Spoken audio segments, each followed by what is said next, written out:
Hello students, welcome back to account classes.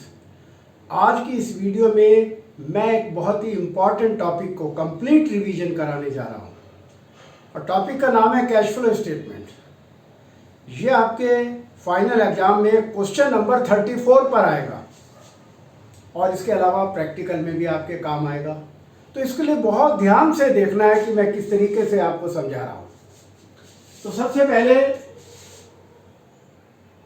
Heading लिखेंगे A part cash flow from operating activities.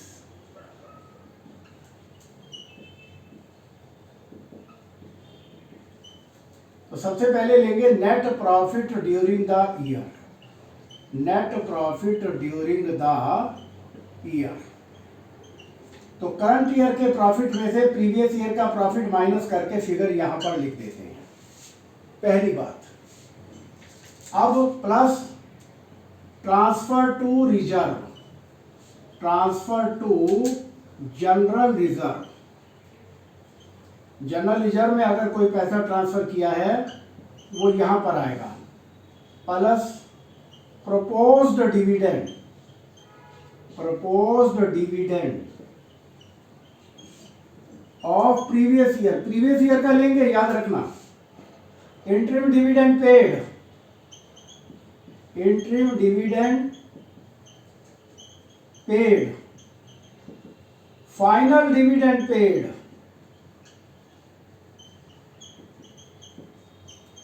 Final dividend paid. और इसके बाद आएगा provision for tax, provision for tax. और फिर इसमें ऐड करेंगे extraordinary item debited to PL account, extra ordinary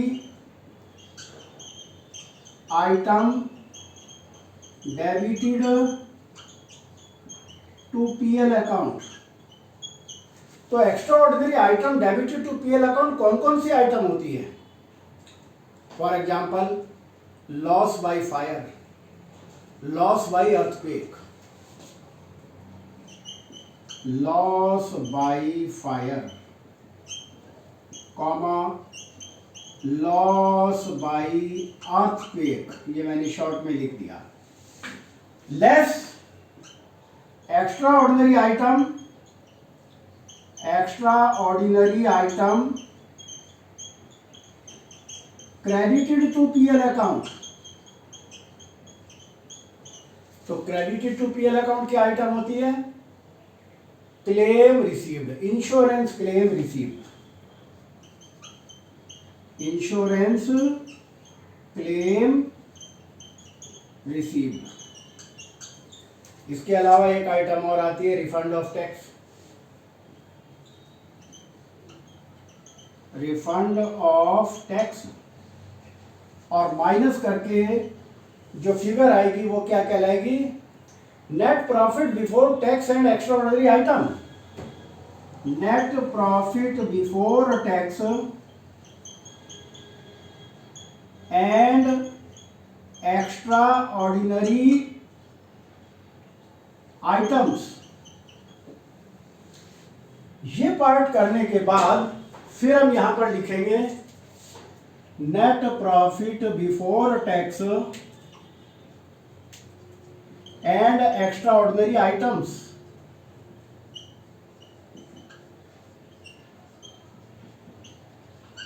अब इसमें क्या क्या जोड़ेंगे? Add non cash expenses, add non cash expenses. Non cash expenses क्या है? Depreciation on machine, loss on sale of machine, preliminary expenses written off, expenses written off, goodwill written off,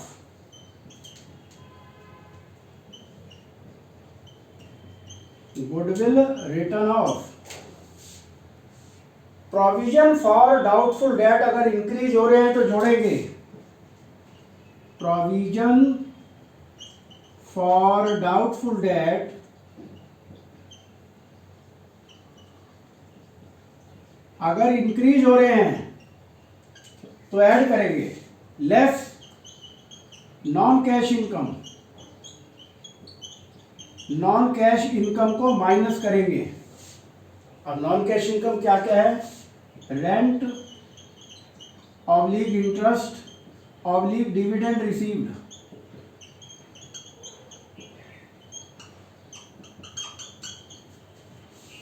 और profit on sale of machine, loss on sale of machine add करते हैं और profit on sale of machine, profit on sale of machine को less करेंगे।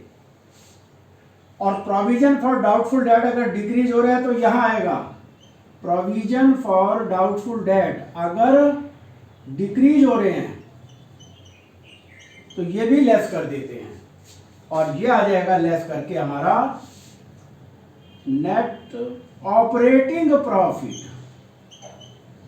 Operating profit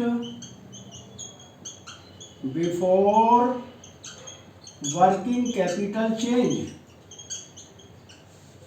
तो operating profit before working capital change निकालने के बाद अब हम इसमें क्या करेंगे, मैं यहां ले लेता हूं operating profit before working capital change.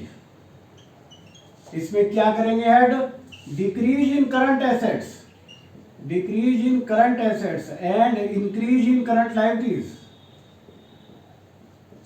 और लेस करेंगे increase in current assets and decrease in current liabilities.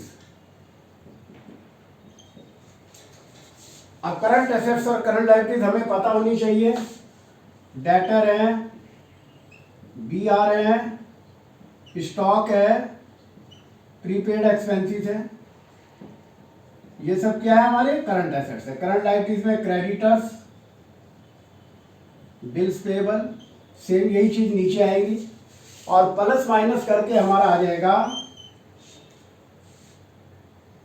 Cash flow from operating activities. Operating activities निकालने के बाद माइनस इनकम टैक्स पेड, अगर इनकम टैक्स पे किया वो माइनस कर देंगे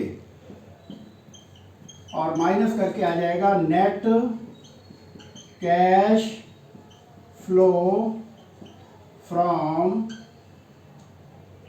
ऑपरेटिंग एक्टिविटीज। ये हमारा ए पार्ट कंप्लीट हो गया। अब हम बी पार्ट बनाएंगे।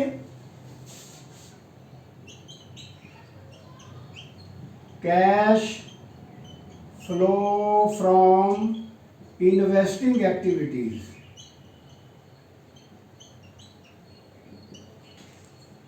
इन्वेस्टिंग एक्टिविटीज में क्या आएगा? जो भी हमने कोई एसेट्स खरीदी है या बेची है वो आएगी। Sale of machine,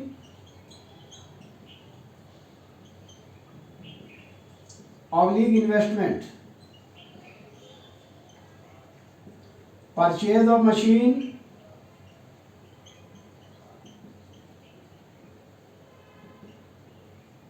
oblique investment, purchase of debenture,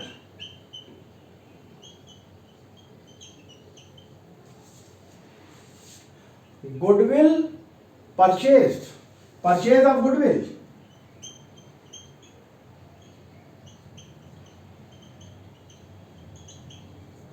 rent oblique interest oblique dividend received. इन सब को प्लस माइनस करने के बाद यह आंसर आ जाएगा हमारा cash flow from investing activities. यह हमारा बी पार्ट हो गया। अगर आंसर प्लस में आएगा तो फ्लो लिखेंगे, माइनस में आएगा तो कैश यूज्ड लिखेंगे। अब हमारा सी पार्ट बनता है। सी पार्ट है cash flow from financing activities. Cash flow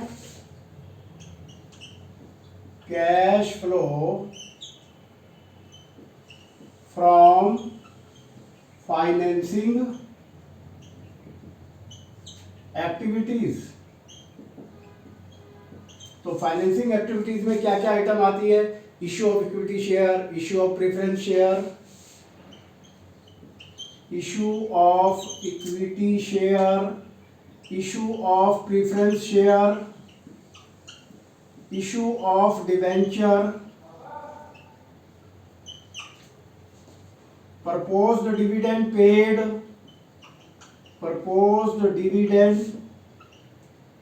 paid, ये प्रीवियस ईयर वाला लेते हैं। Final dividend paid,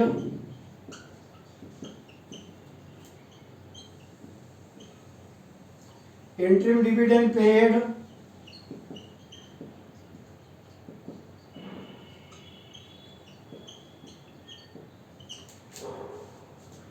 bank overdraft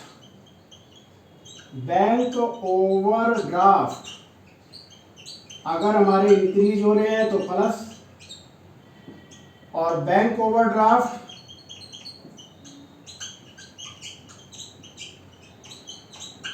अगर डिक्रीज हो रहे हैं तो माइनस कर देते हैं बेटा, याद रखना। तो इस तरीके से हम ये, और इंटरेस्ट ऑन डिवेंचर पेड, ये आउटफ्लो ऑफ कैश है तो माइनस में ही दिखाएंगे, और यह आंसर आ जाएगा हमारा cash flow from financing activities. ये हमारे तीनों पार्ट निकल गए। अब क्या करेंगे हम? Net increase in cash and cash equivalent. Net increase in cash and cash equivalent. तो ए की वैल्यू प्लस बी की वैल्यू प्लस सी की वैल्यू जोड़ करके यहां लिख देंगे। अब इसमें जोड़ेंगे opening balance of cash, opening balance of cash and cash equivalent. अब opening balance of cash and cash equivalent में क्या क्या जोड़ते हैं? 5 आइटम जोड़ते हैं। Cash plus bank plus marketable securities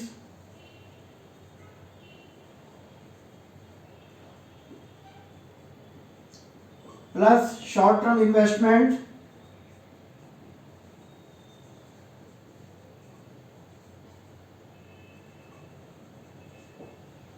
इन सबको ऐड करके जो फिगर आएगी वो कहलाएगी हमारी closing balance of cash and cash equivalent.